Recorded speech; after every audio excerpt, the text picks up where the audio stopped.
Minha Biblioteca Castro Novidades. A tragédia que ameaça a nossa espécie. Fidel Castro. 7 de maio de 2007. Fonte: Cuba Debate contra o terrorismo midiático. Transcrição e HTML. Fernando A. S. Araújo. Não posso falar como economista ou como cientista. O faço simplesmente como político que deseja desentranhar os argumentos dos economistas e dos cientistas num sentido ou outro. Também tento intuir as motivações de cada um dos que se pronunciam sobre estes temas. Há apenas 22 anos realizamos na cidade de Havana um grande número de reuniões com lideranças políticas, sindicais, camponeses, estudantis, convidados ao nosso país como representantes dos referidos setores. Na opinião de todos, o problema mais importante naquela altura era a enorme dívida externa acumulada pelos países da América Latina em 1985. Essa dívida externa era de 350 bilhões de dólares. Então os dólares tinham um poder aquisitivo muito mais elevado do que o dólar de hoje. Dos resultados daquelas reuniões enviamos cópia a todos os governos do mundo, com algumas exceções, logicamente, porque seriam considerados insultantes. Naquele período os petrodólares inundaram o mercado e as grandes multinacionais bancárias praticamente exigiam dos países a aceitação de elevados empréstimos. Baste dizer que os responsáveis da economia aceitaram esses compromissos sem consultar ninguém. Essa época coincidiu com a presença dos governos mais repressivos e sanguinários que sofreu o continente, impostos pelo imperialismo. Não poucas somas despenderam-se em armas, luxos e bens de consumo. O endividamento ulterior cresceu até 800 bilhões de dólares, enquanto se engendravam os catastróficos perigos atuais, que pesam sobre uma população que em apenas 2 décadas e meia dobrou a cifra e com ela o número dos condenados a viver na extrema pobreza. Na região da América Latina, a diferença entre os setores da população mais favorecida e os de menor receita é hoje a maior do mundo. Muito antes do que agora se debate, as lutas do terceiro mundo focalizavam-se em problemas igualmente angustiantes como o intercâmbio desigual. Ano após ano foi descobrindo-se que as exportações dos países industrializados, elaboradas geralmente com as nossas matérias-primas, aumentavam unilateralmente o preço, enquanto o de nossas exportações básicas continuava inalterável. O café e o cacau, para mencionar 2 exemplos, atingiam aproximadamente $2.000 por tonelada. Uma xícara de café, uma vitamina de chocolate, podiam consumir-se em cidades como Nova York por alguns centavos. Hoje cobra-se por eles vários dólares, talvez 30 ou 40 vezes do que custava na altura. Um trator, um caminhão, um equipamento médico, requerem hoje para serem adquiridos várias vezes o volume de produtos que se precisava na altura para importá-los. Igual acontecia com a juta, o sisal e outras fibras produzidas no terceiro mundo e substituídas pelas de caráter sintético, enquanto os couros curtidos, o caucho e as fibras naturais que se empregavam em muitos tecidos eram substituídos por material sintético de sofisticadas indústrias petroquímicas. Os preços do açúcar caíram pelo chão, esmagados pelos grandes subsídios dos países industrializados às suas agriculturas. As antigas colônias ou neocolônias, as quais lhes prometeram um futuro maravilhoso após a Segunda Guerra Mundial, ainda não despertavam das ilusões de Bretton Woods. O sistema estava desenhado da cabeça aos pés para a exploração e o saque. Ao início desta tomada de consciência ainda não apareceram outros fatores extremamente adversos, como o insuspeito esbanjamento de energia no qual cairiam os países industrializados. Estes pagavam o petróleo a menos de $2 por barril, a fonte de combustível, com a exceção dos Estados Unidos onde abundava muito,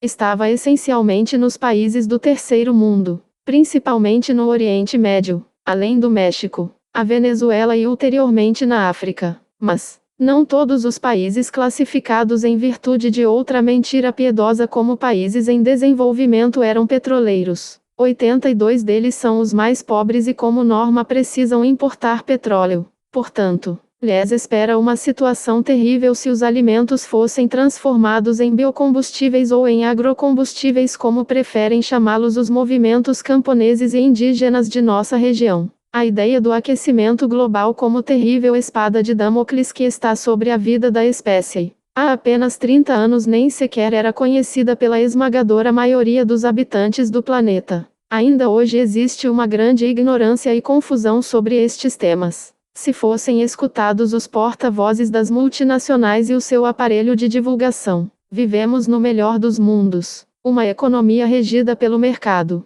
mais capital multinacional, mais tecnologia sofisticada, igual a crescimento constante da produtividade, do PIB, do nível de vida e todos os sonhos do mundo para a espécie humana. O Estado não deve se interpor em nada, não deveria inclusive existir, salvo como instrumento do grande capital financeiro. Mas as realidades são obstinadas. Um dos países mais industrializados do mundo, a Alemanha, perde o sono perante o fato de que 10% da população está desempregada. Os trabalhos mais duros e menos atrativos são desempenhados pelos imigrantes que, desesperados em sua crescente pobreza, penetram na Europa industrializada por todos os orifícios possíveis. Parece que ninguém calcula o número de habitantes do planeta, que cresce precisamente nos países não desenvolvidos. Mais de 700 representantes de organizações sociais acabam de reunir-se em Havana para discutirem sobre vários dos temas que são abordados nesta reflexão. Muitos deles expuseram as suas opiniões e deixaram entre nós inesquecíveis impressões.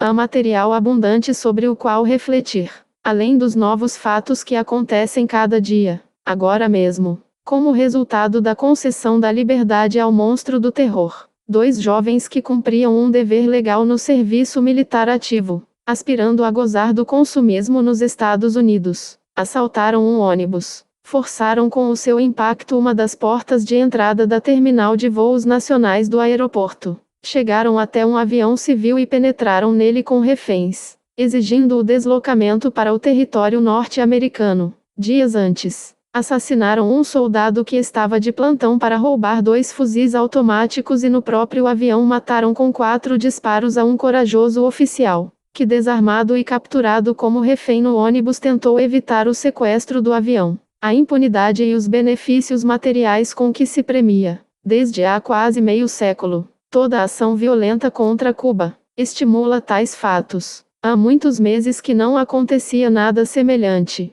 Bastou a insólita liberação do conhecido terrorista e novamente a morte visitou os nossos lares. Os autores ainda não foram julgados, porque durante os fatos ambos foram feridos, um dele pelos disparos que o outro fez dentro do avião, enquanto lutavam contra o heróico oficial das Forças Armadas. Agora, muitas pessoas no exterior esperam a reação dos tribunais e do Conselho de Estado perante de um povo profundamente indignado com os fatos. Faz falta uma grande dose de serenidade e sangue frio para encarar tais problemas. O apocalíptico chefe do império declarou há mais de 5 anos que as forças dos Estados Unidos deviam estar prontas para atacar preventiva e por surpresa 60 ou mais países do mundo, nada menos que 1/3 da comunidade internacional. Ao parecer, não lhe bastam a morte, as torturas e o desterro de milhões de pessoas para se apoderar dos recursos naturais e os frutos do suor de outros povos. Enquanto isso,